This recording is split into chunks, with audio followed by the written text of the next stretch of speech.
दोस्तों मैंने अभी जस्ट मार्केट देखा 45,500 पे सेंसेक्स और 13,383 पे निफ्टी। क्या हो रहा है ये? जब आज से कुछ महीनों पहले जब पैंडेमिक के कारण मार्केट गिरा था तब लोगों ने कभी सोचा ही नहीं था कि कुछ महीनों बाद मार्केट इतना ज़्यादा ऊपर चला जाएगा। और मैं आपको एक बात बताऊं, जब आपके नेबर्स आप जब किसी पार्टी में चले जाते हो, उस पार्टी में जब एक ही टॉपिक होता है कि भाई पैसा तो स्टॉक मार्केट में ही बनता है, वो सही समय है ये समझने का कि शायद मार्केट अब बहुत ज़्यादा बढ़ चुका है। तो दोस्तों पहले तो हम ये समझते हैं कि मार्केट बढ़ क्यों रहा है, उसके बाद हम ये समझेंगे कि अब ऐसे समय में आपको क्या और पैसा इन्वेस्ट करना चाहिए, क्या आपने अब तक जो पैसे इन्वेस्ट किए हैं क्या आपको विड्रॉ करवा लेने चाहिए, आपको क्या करना चाहिए ऐसी मार्केट में।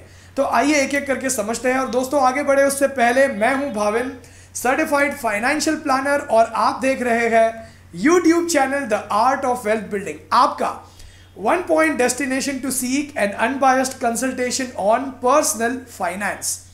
तो दोस्तों पहला पॉइंट ये समझते हैं कि मार्केट ऊपर जा क्यों रहा है।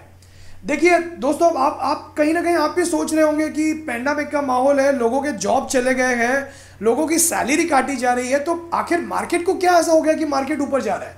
देखिए सबसे पहले तो लोगों में जब पैंडेमिक का समय बहुत पीक पे था तब लोगों में एक नेगेटिव सेंटिमेंट्स थे। लोगों ने बहुत ज़्यादा अज्यूम कर लिया था कि पैंडेमिक की वजह से ऐसा होगा, वैसा होगा, ये होगा, वो होगा, लेकिन जितना लोगों ने सोचा था उतना हुआ नहीं। ये हुआ पहला पॉइंट। दूसरा पॉइंट ये है मार्केट ऊपर जाने का कि जब ये हुआ तब हर देश की, हर कंट्री के रिजर्व बैंक ने, यानी कि सेंट्रल बैंक ने जो है अलग अलग पॉलिसीज डिक्लेयर कर ली।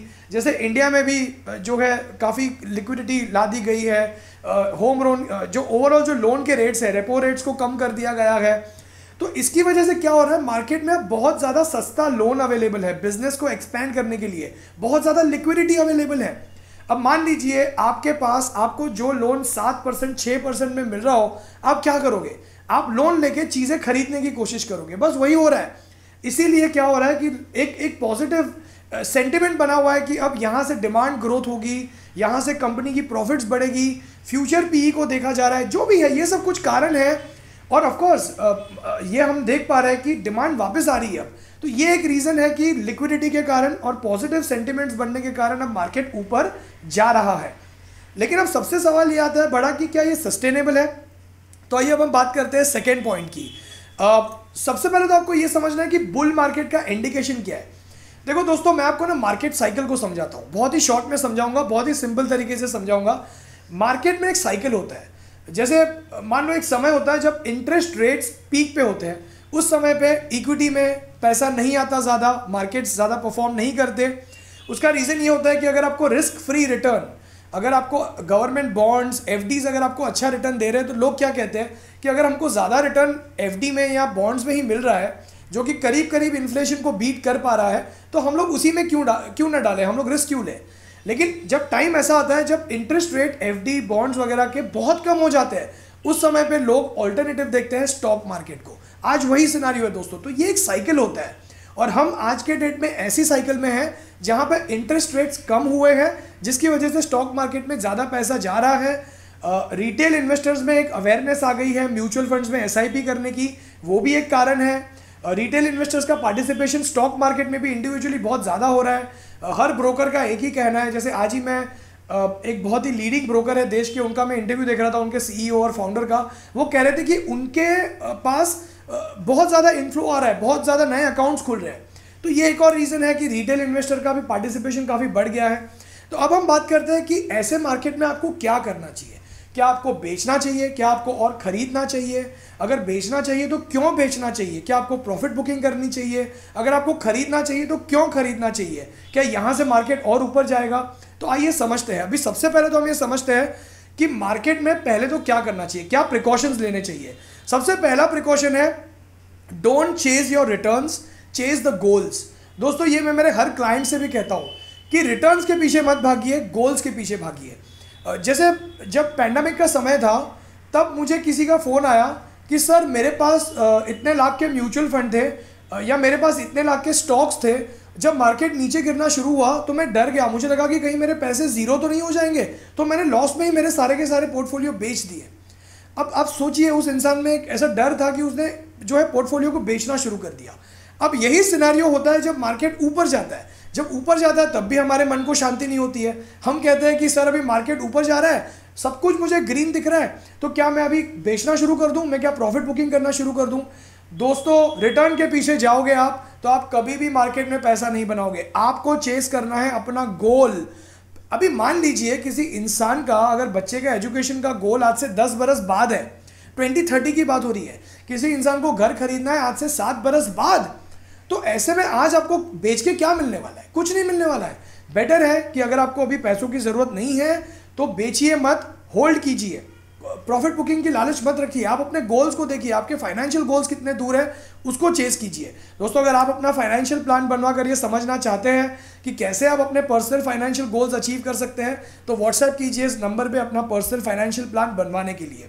नेक्स्ट पॉइंट है, तो पॉइंट नंबर 1 ये था, don't chase the returns, chase your financial goals. अगर आपके गोल्स दूर है तो होल्ड कीजिए। आपको अगर अभी पैसों की जरूरत नहीं है तो अभी मत निकालिए। Point number 2, don't invest huge lump sum money in the market at this point in time.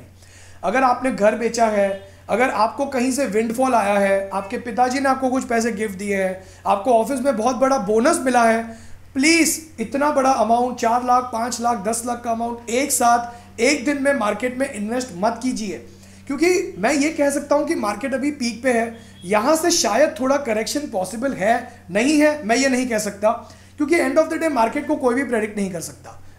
कोई ये नहीं कह सकता कि मार्केट यहाँ से ऊपर जाएगा कि नीचे जाएगा, लोग सिर्फ अनुमान लगा सकते हैं।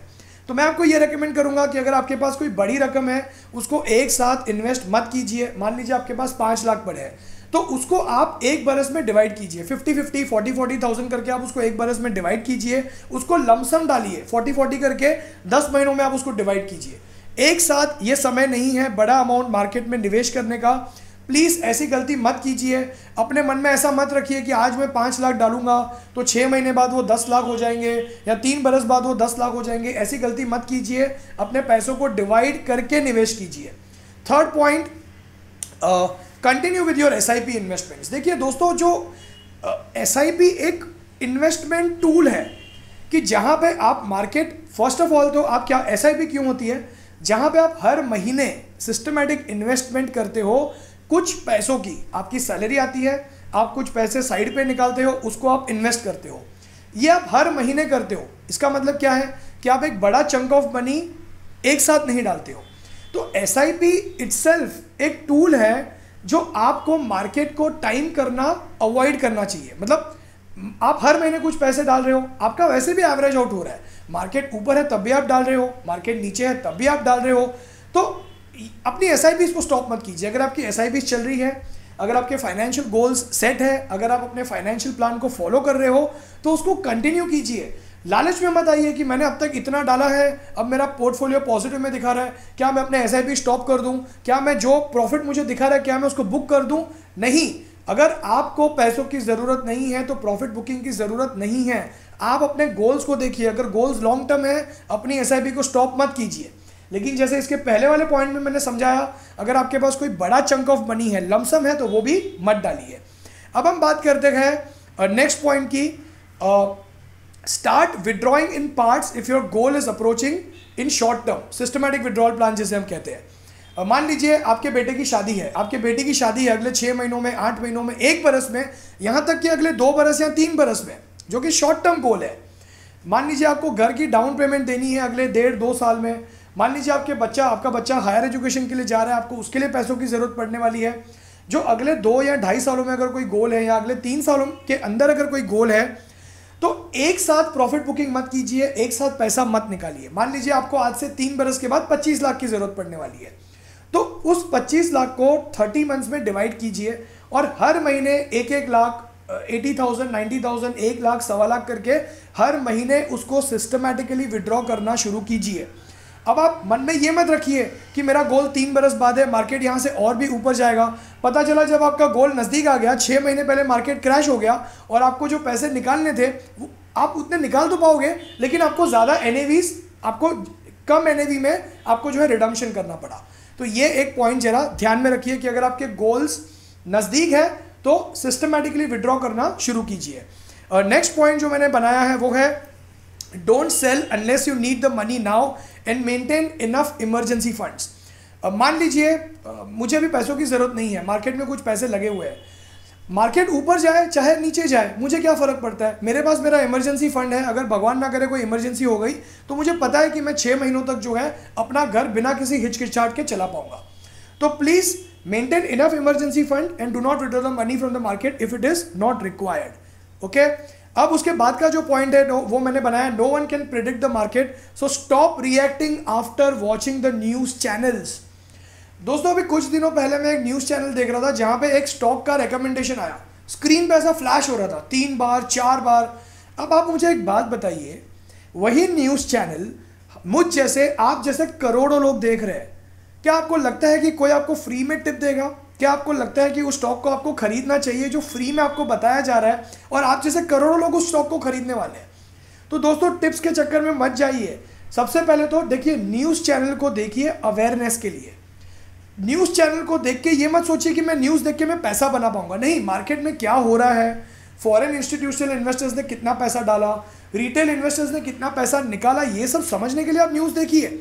लेकिन अगर आपको न्यूज़ चैनल पे कोई स्टॉक का टिप दिया जा रहा है कि ये बेस्ट म्यूचुअल फंड है, इसी में इन्वेस्ट कीजिए, देखिए दोस्तों सबके गोल्स अलग अलग होते हैं, सबकी रिक्वायरमेंट्स अलग होती है, सबके रिस्क एपिटाइट अलग होते हैं। तो दोस्तों अपने प्लान को फॉलो कीजिए, कस्टमाइजेशन कीजिए, जनरल एडवाइस को फॉलो मत कीजिए, किसी बड़े इन्वेस्टर को या किसी फंड मैनेजर को चेस करने की कोशिश मत कीजिए दोस्तों।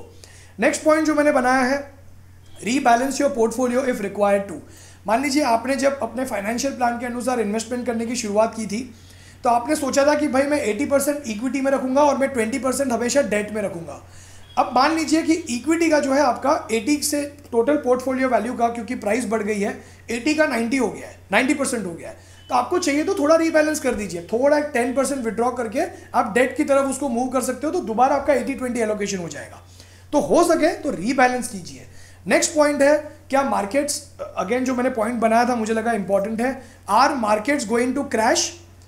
दोस्तों अगर इस दुनिया में कोई भी इंसान आपको ये बता दे कि मार्केट ऊपर जाने वाला है, नीचे जाने वाला है, क्रैश होने वाला है, जो भी होने वाला है, उसको आप जो है उसके चरण स्पष्ट कर लीजिए, वो भगवान है।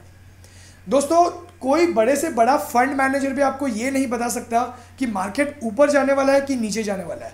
जब फरवरी मार्च का महीना था, बड़े बड़े गुरुज को मैंने सुना था, इकोनॉमिस्ट को मैंने सुना था, वो टीवी पे आके ये कह रहे थे कि अभी रिकवरी को बहुत समय लग जाएगा, जीडीपी बहुत बुरी तरीके से गिरने वाली है, ऐसा होने वाला है, वैसा होने वाला है, मार्केट को और 10 साल लग जाएंगे दोबारा उसके प्रीवियस लेवल पे पहुंचने के लिए। सरप्राइजिंग, 25,000 से 45,000 पॉइंट्स किसी ने नहीं सोचा था, वो भी इतने कम समय में।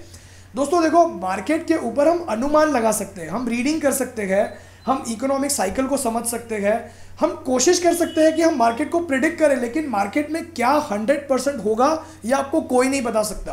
तो प्लीज़ न्यूज़ चैनल्स देख के और इन्वेस्ट करना, टिप्स लेना, यहाँ वहाँ से ऊबर ड्राइवर का बात सुन लिया, पान वाले का बात सुन लिया, ये सब मत कीजिए।